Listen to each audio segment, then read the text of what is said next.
When I told my wife that I wanted to become a Muslim, my wife, who had been a devout Christian her whole life, she told me, Shaun, I will never become a Muslim. And it hurt me a bit because I didn't want to do anything to jeopardize my marriage. A few weeks later, when I traveled to Edmonton, I shared with some men, including a local imam there in Edmonton, that I didn't know how to approach this with my wife. And the brother told me something that was so profound. He said, Shaun, do not try to convince your wife to do this. He said, it's more likely that you will mess it up than anything else.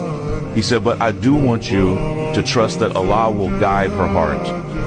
When I got home from Edmonton, this is in early January, just not that long ago, I laid both of those copies of the Quran on my dresser, not because I was like low-key wanting my wife to find them.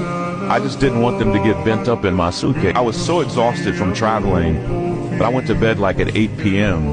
When I woke up almost 12 hours later, my wife had grabbed one of those copies. She's a professor, a doctor. Yes. She had already, through the night, she had already read almost half of the Quran.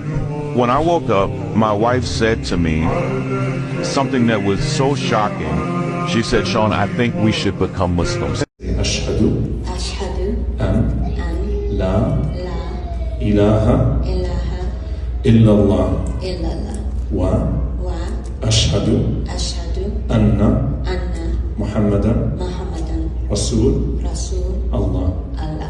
I testify that there is only one God and that Muhammad is his final messenger. Takbir. Allah.